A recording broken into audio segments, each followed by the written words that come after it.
The M1 chip. It's nothing short of a revolution in computing circles. It's been with us less than a year, and yet it has shaken up the market to its very core. The idea that a company that had never made its own laptop and desktop CPUs could make a faster, much cooler running CPU on a smaller die would have been a ludicrous idea in 2019. But no more. We've all seen and heard what's happened to every product that the M1 has graced since launch. But the rumor mills are running full speed ahead with news of the M1's successor. We all knew this was coming, so no surprises there. After all, good as it is, the M1 is not powerful enough on its own in isolation without a dedicated GPU to run the higher end Macs. And so, Apple has been hard at work to release the next generation of chips, possibly called the M2. So let me bring together all the information we have about the M2 chip.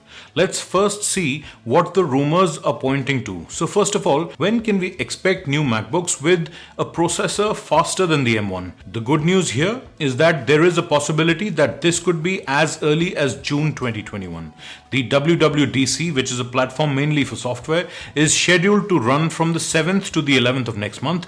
But in the past, we have seen new MacBook launches at this event. So it's not entirely impossible that we may see an announcement about the same as early as next month. In fact, some time ago, there were reports of the M2 chips entering mass production this month, which typically would mean a launch date for July 2021. And given that, the possibility of a June 2021 launch could certainly seem plausible. So what improvements will we see with the M2? Talking about the manufacturing process itself, it is believed that a new N5P process is being used for the M2 chip, which means the die will still remain at 5nm, but the improvement over 7nm process is a 30% speed improvement and a 40% reduction in power consumption. This is super impressive, as with the M1 chip, the figures for speed improvement and power consumption reduction were 15% and 30%. So a doubling of the speed improvement whilst reducing power consumption by a further 10% is amazing. In terms of cores, the M2 is expected to come with 10 CPU cores with 8 high performance and 2 energy efficient cores. What really will take off with the M2 are the GPU cores. Instead of the 7 or 8 core GPUs we see on the M1, the M2 will feature 16 or 32 GPU cores. In addition to this, the RAM sizes supported by the M2 chip will go up to 64 GB. The current limitation of 2 Thunderbolt ports will also cease to exist with the M2, and we will see additional Thunderbolt ports. In terms of the physical products themselves, the M2 is initially expected to come to the 16-inch MacBook Pro and a new 14-inch MacBook Pro that is intended to replace the existing 13-inch Pro. There are also very recent reports of a new MacBook Air with the M2 chip, but a physical redesign of this is unlikely this year, and the earliest we can expect to see this is at the end of the year, but more likely it's going to be slated for next year. The redesign leaks that we have seen so far show that, like the new 24-inch iMac, the new MacBook Air will come in different colors and will lose its wedge shape and will be razor thin. Usefully, the 2 USB 4 ports will get distributed on both sides instead of just being on one. This is a major improvement, if slightly disappointing that there aren't 4 of these instead of 2. Take a moment to think here, because before this, there was no doubt that the new MacBook Air would only get released in 2022. But one of the most prominent Apple leakers, Jon Prosser, has shared these renders based on photos of the actual product. So the possibility of seeing one this year becomes a lot more real, even though he himself says it's going to be here very late this year or more likely next year. If you're smitten by the design, language and are in no hurry, it probably will make sense to wait. But for the rest of us, the MacBook Air in its current form still represents great value and an excellent choice. Welcome changes to the 16-inch and possibly the 14-inch MacBook Pros are in the form of more ports on the new machines. So you will once again get an SD card reader, a HDMI port and even the MagSafe charger of old. So all this is fine and dandy, but what does it imply for the average user wanting to buy a new MacBook now?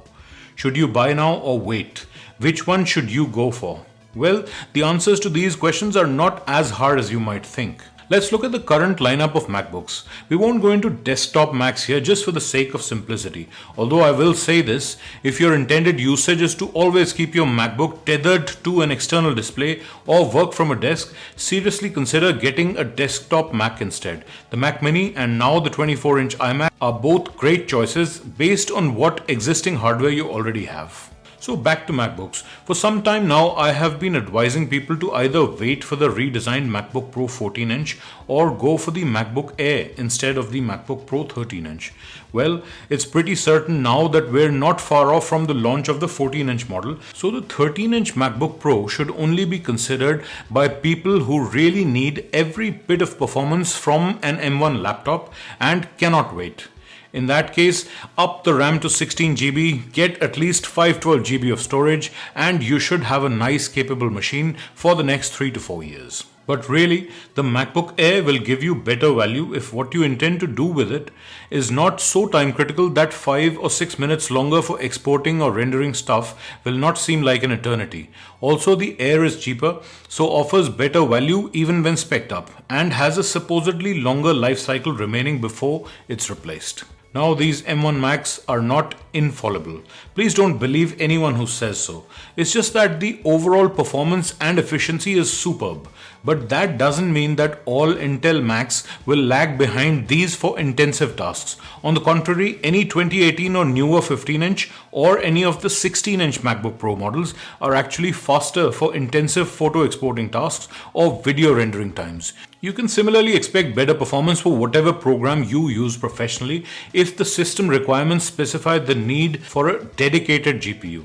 Check out my various videos comparing these machines for different tasks, links in the description. So if you want to run Windows on your Mac, find a good deal and buy one of the Intel Macs before they are discontinued, because most likely with their demise we will lose the ability to run Boot Camp Windows entirely. But other than this, there's very little reason to buy an Intel Mac now.